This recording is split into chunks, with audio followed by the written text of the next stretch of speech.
Welcome, future doctors, to another episode of the Future Minority Doctor Podcast with Dr. Sulma and Marina, where we bring you conversations to empower and inspire you to contribute to your community and the world by becoming a doctor.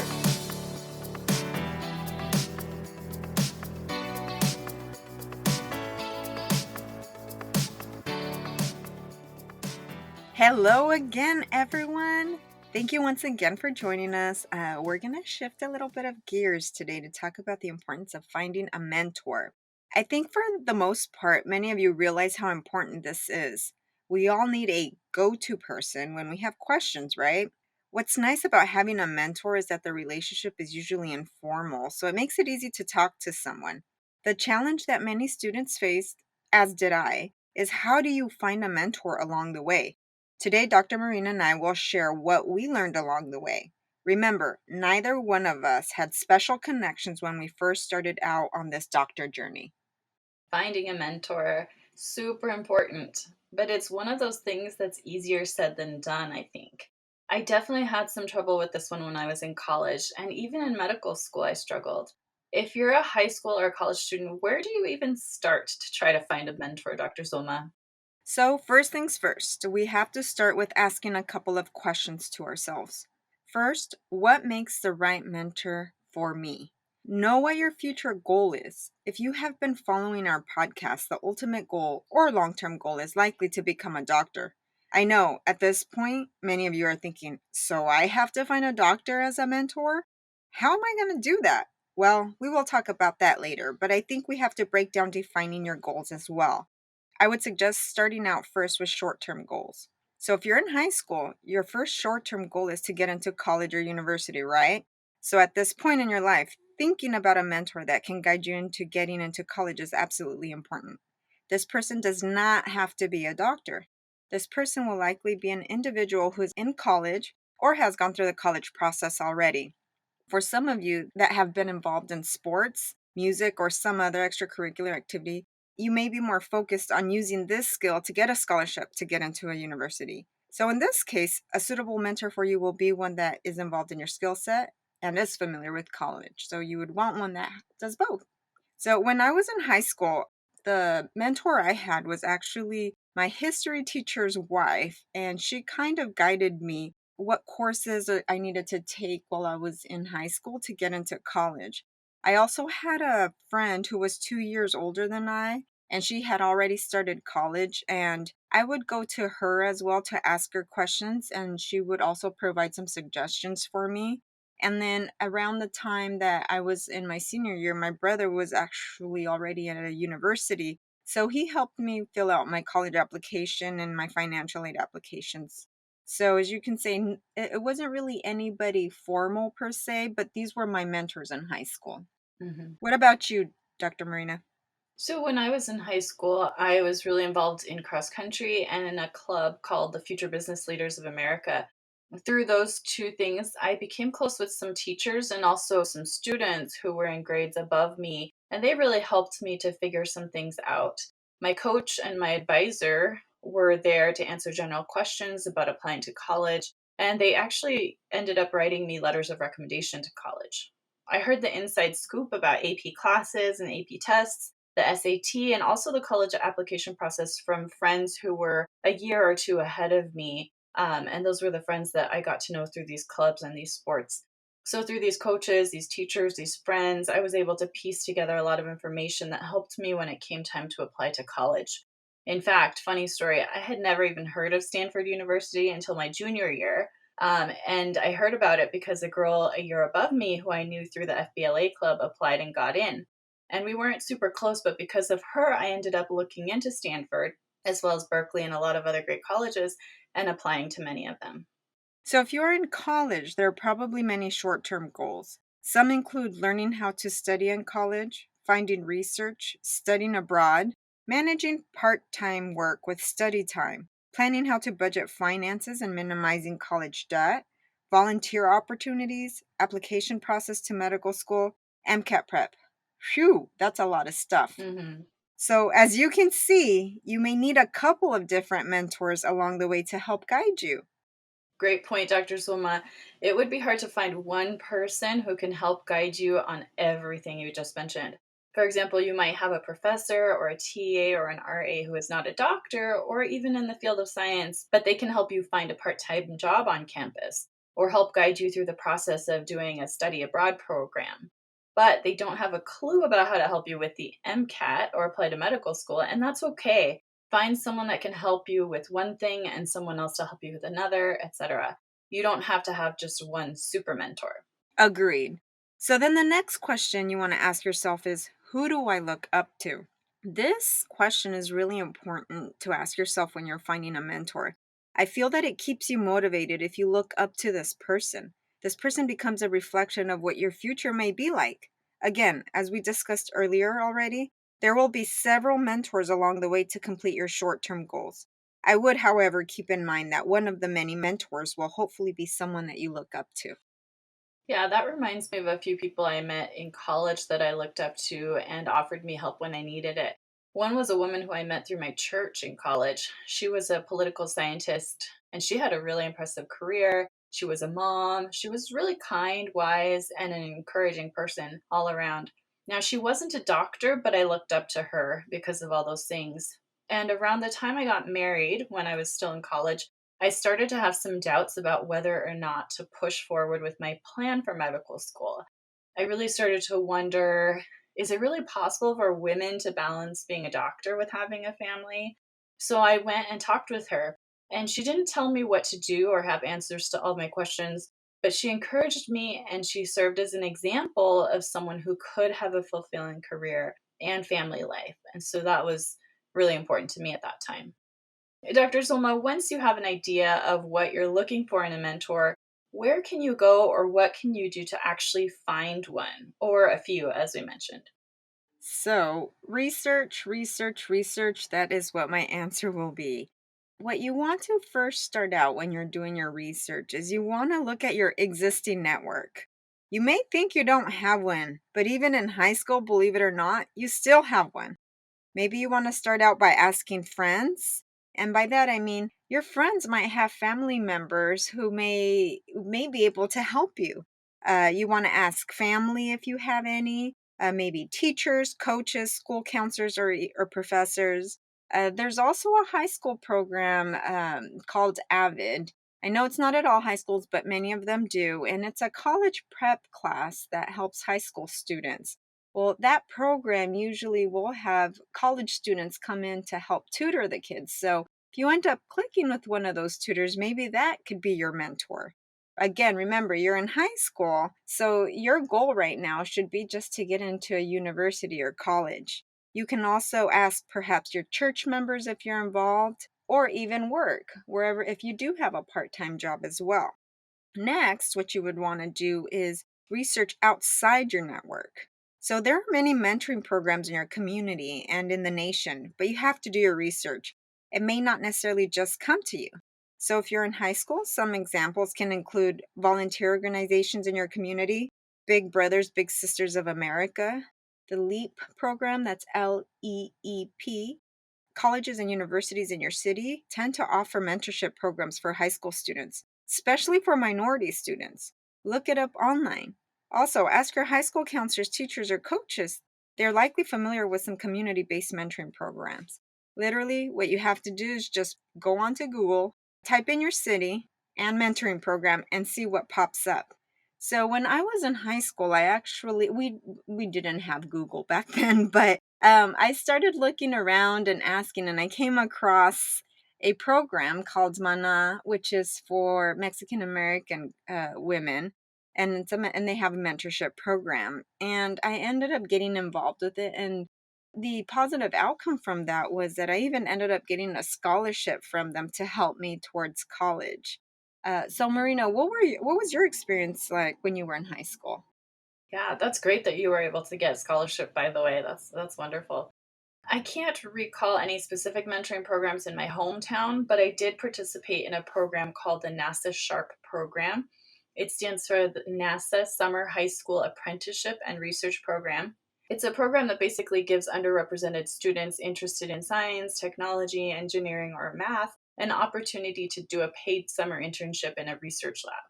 I think my high school counselor nominated me for it, and I spent the summer at Georgia Tech working with and learning from graduate students in an aerospace engineering lab.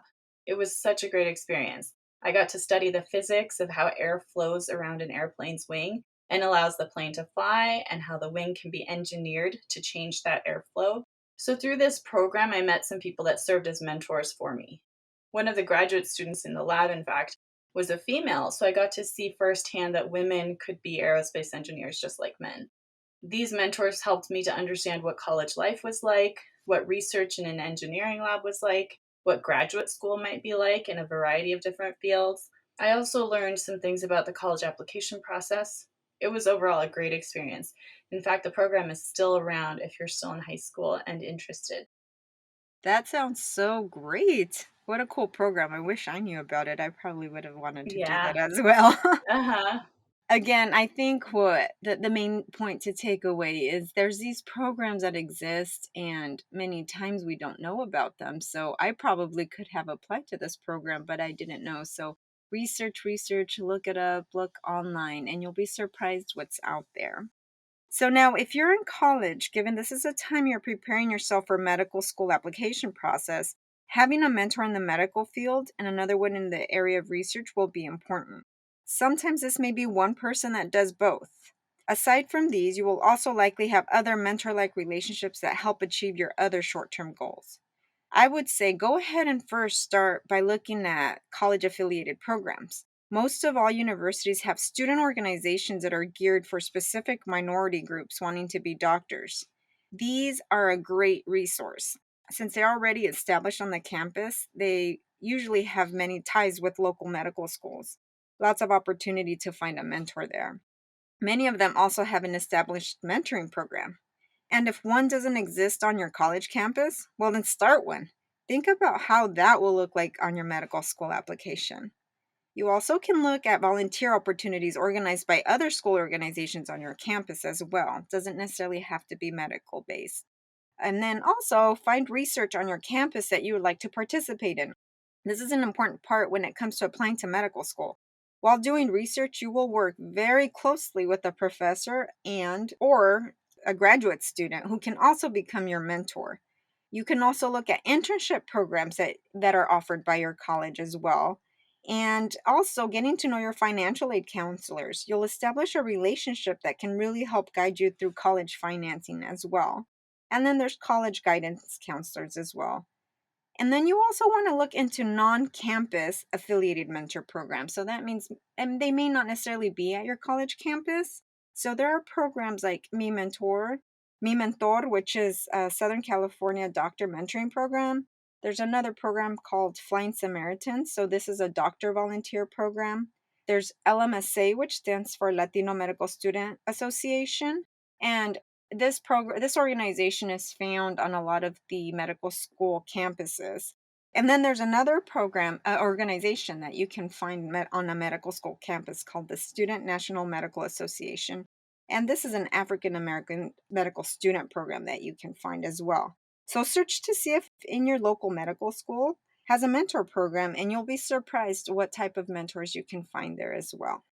I also want to add, Dr. Zulma, that a lot of these are starting to have pre med programs or extensions. So, LMSA, the Latino Medical Student Association, has a pre med arm of their program. And so, a lot of college campuses are starting to have like a pre med arm of LMSA or a pre med arm of the SNMA. So, if you look around for these, some college campuses do have them, and those are a really great resource. Great. And even if you search these organizations, a lot of them come out on the news as well, or there's articles here and there. So these are very big organizations on medical school campuses. So I definitely recommend that you guys check it out. So, just thinking back to when I was in college, I wasn't really involved in any medical oriented organizations in college since I wasn't sure that I wanted to pursue medicine. There was an organization on my campus, though, and it was called Latinos into Medicine. I was actually part of another Latino organization. It was called Mujeres Unidas, and we actually had a mentoring program for high school students. So for 4 years, I was mentored to a local high school student in the area. But my personal mentoring experiences in college were actually by many different people. So I did my research in psychology and I developed a close relationship with the graduate students. So he provided a lot of mentorship to me, sorry. And then there was an EOP counselor who helped guide me on how to study. I also developed a relationship with the College of Humanities dean, and she guided me on selecting internships and opportunities to help me provide more opportunities later on. And then I did an internship at the National Institutes of Health, and my supervisor, who was a nurse, became a very, very strong advocate and mentor for me to go ahead and pursue medicine. And again, her husband was a pediatrician, so I was able to talk to him and get to know him and ask a lot of questions.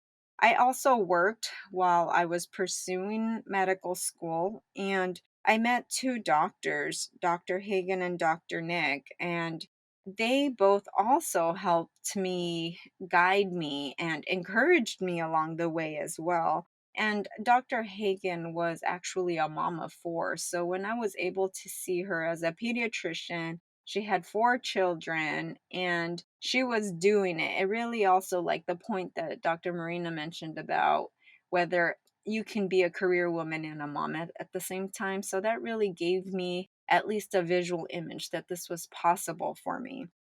I also got to know my professors in organic chem and physics, and they also really, really encouraged me. Physics, again, was a very hard subject for me, but my professor, I think he saw how hard I was trying. Mhm. He really helped me and helped guide me, and actually ended up writing a letter of recommendation for medical schools.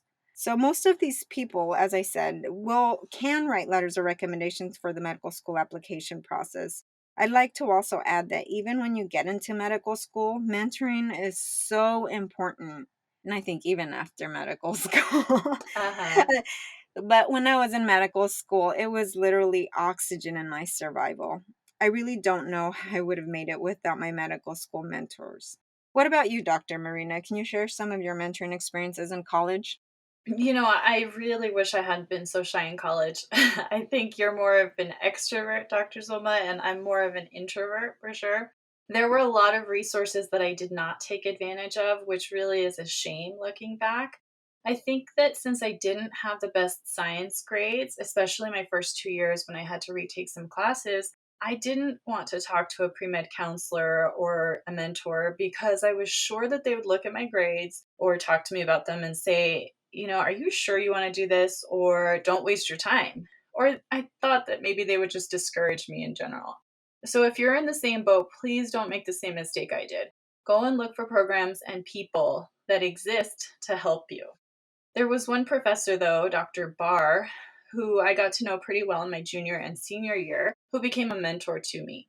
He was a doctor who also had a PhD in sociology, and I happened to take a class he taught on healthcare in America.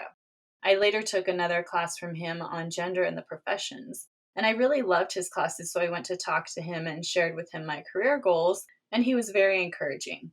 I ended up helping him on a research project, in fact, that he was doing about the health effects of pesticides on migrant farm workers in California. And he ended up writing me a letter of recommendation to medical school. Also, I want to mention, as you mentioned, Dr. Zulma, we live in the age of interconnectedness and the internet. Please use the internet and social media to your advantage, not just for entertainment. Look up groups, look up organizations that help mentor or support minorities pursuing an education or even pursuing medical careers specifically. There are lots of people out there trying to help you. Put your fingers and your cell phone to work finding them. Dr. Zulma, as we've discussed, there are a lot of ways to find a mentor. How do you go about actually gathering up the courage to ask people if they are willing to mentor you? So, this is a great question, and I think, Dr. Marina, you alluded to this. This might be a little bit harder for those of you who are more on the shy side or introverted side. But first things first, let's start just creating a feel of the person. So, you want to establish communication. This is the getting to know the person informally. You want to get a feel of the person to see if this would be a good fit for you. Some things you can do are one, after you meet a potential mentor, consider doing in person visits or just stopping by to say hi. This could be a very brief visit. For example, if it is a professor or TA, stopping by their office hours to just say hi or ask a question that pertains to class material. This can show them that you are interested in their class and their work. But please be careful not to overdo it where you become annoying.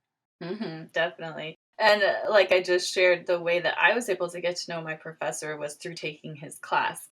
As a shy person, that made it easier to get to know what his research was about and what he was like generally before I actually went to talk to him one on one.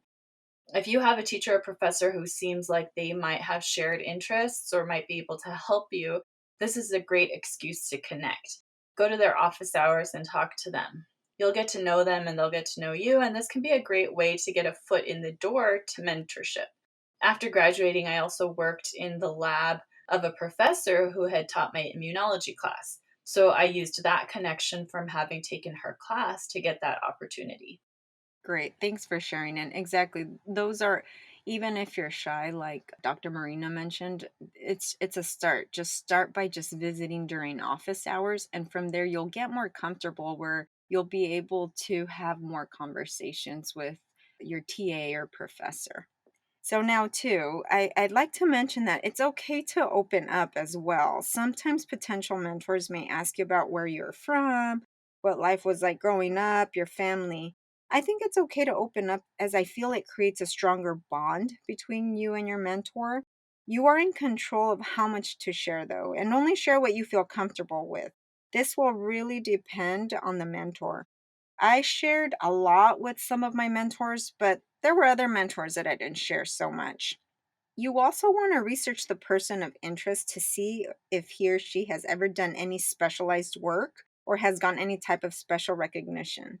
And here's a really big way to earn those brownie points. You bring it up during one of your conversations, ask them questions about it, and usually, whether it's a professor, TA, or whoever this potential mentor can be, they love talking about those special awards and recognitions as well.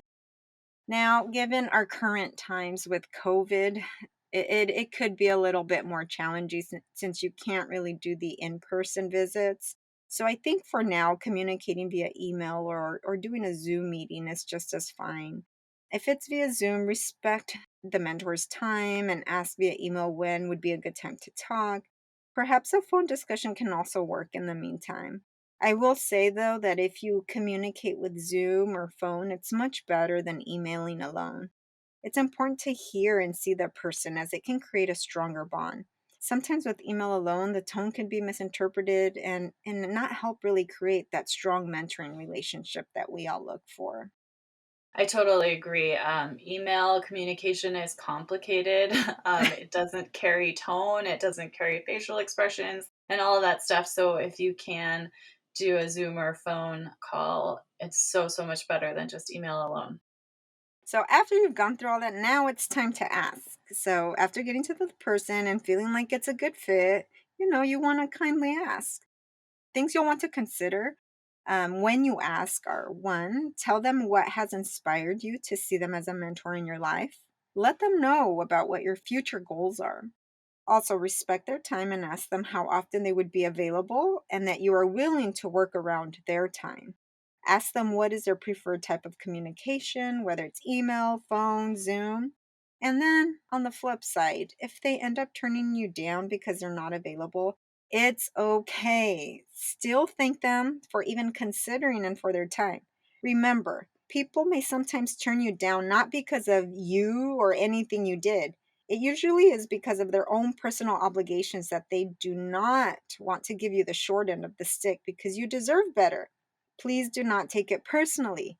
You never know if, when more time allows, they may reach out back to you, refer you to one of their colleagues, or still provide you a letter of recommendation. I agree completely, Dr. Zoma. I think it helps to take this sort of mental approach. Tell yourself that you're going to ask 3 to 5 people and only one of them is going to say yes. If you tell yourself going into it that you might need to ask many people before you get a yes, it won't sting so much when someone says no. It's just a little bit of a mind trick that I like to use. Exactly. Okay, Dr. Zulma. Now, once a student has identified a mentor, what should they expect from him or her? Okay, so first, you want to meet consistently based on your mutual agreement. So have a calendar so you do not miss scheduled appointments with your mentor. If you miss a meeting or do not respond to their emails, this could be a sign to them that you do not respect the relationship or their time. This is so important for everyone. Remember, they are giving you their free time. The second thing I'd like to bring up is be open to feedback. That includes the good and the bad. So leave getting defensive behind. Mentors are trying to help you. They are giving their own free time because they see something special in you. They are trying to make you a better person. I agree, Dr. Zuma. Try your best not to get defensive.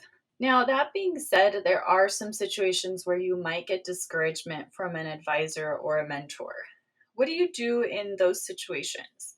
I really like the advice of Dr. Sunny Nakay, who has been a dean of admissions at multiple medical schools and recently published a book called Pre-Med Prep: Advice from a Medical School Admissions Dean. She makes two great points in her book. First of all, a good advisor or mentor won't always tell you what you want to hear, but will tell you what you need to hear. She says that she's had to have some really tough conversations with students, but she always does it with encouragement for their long-term goal. She also says this, quote, "If someone is discouraging you, step back and assess their place in your life. Your inclination to accept a path change from an advisor should be highly related to your personal relationship with them and your confidence that they will continually be invested in you even after you make that choice. In other words, only consider drastic advice from people that you know really love and care about you. Don't give up or let someone discourage your dreams." I really like that because it makes you realize that you can take a step back and try to see where someone's discouragement or maybe surprising advice might be coming from. Is it because the mentor knows you really well, wants you to be happy, and has your best interests at heart? Or is it because they really don't know you that well and are making incorrect assumptions about you or your potential?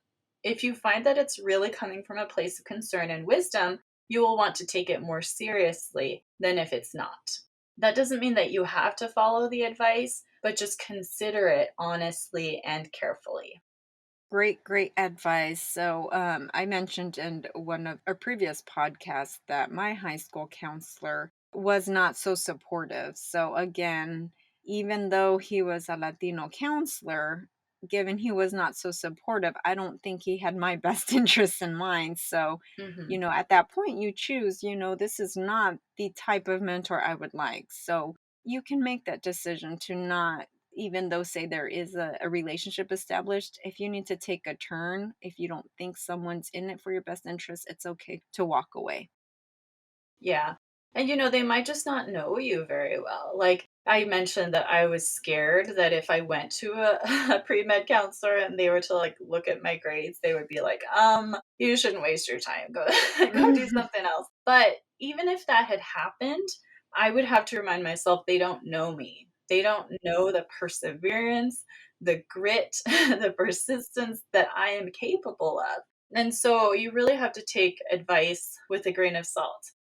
Think about, like we said, how much do they really know you Mhm. and care about you, and take things with a grain of salt. Exactly. So, another point that you want to consider is taking notes or jotting things down when you are talking to your mentor. This shows them that you're interested and that you take what they have to say serious. Perhaps you'll bring up some of these pointers later on in your journey. They will remember when they once told you and feel proud that you actually were listening and doing. And then another thing to really, really remember while you're establishing this relationship with your mentor is that your mentor is not your therapist.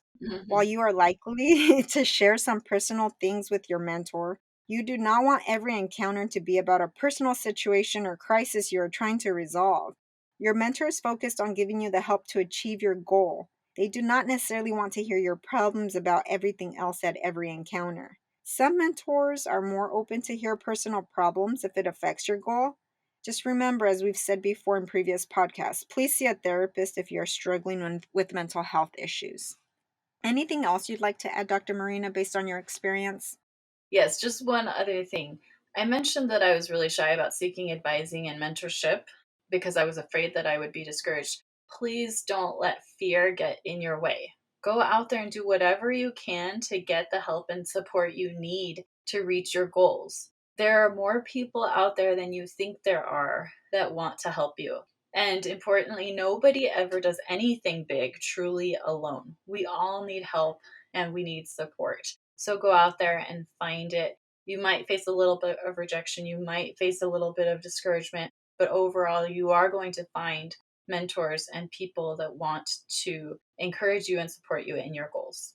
Exactly. I always try to take the idea of that the worst thing they can say is no. Uh-huh. And where does that leave you? Exactly where I started. So there's not really a change. So Hmm. just go out there, put yourself out there and ask because, again, more often than not, you're going to find someone or you're going to find a special opportunity as well. I hope you all learned something today that could help you identify a mentor throughout your journey. We would love to hear what mentoring organizations or programs you know about and leave it on our Facebook or Instagram page.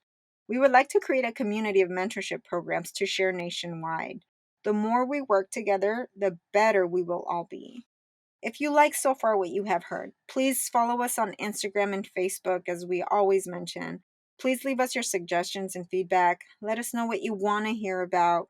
If you would like to contribute to our podcast, we're also now accepting donations to fund our podcast programming. Whatever you can donate will be much appreciated to help fund incurring costs of the podcast. You can donate through our website at www.futureminoritydoctor.com. Please note that you must be 18 years or older to donate. And if you cannot donate during these difficult times, do not worry and please continue to listen to our podcast because this is still for you. Peace and love, everyone. Bye.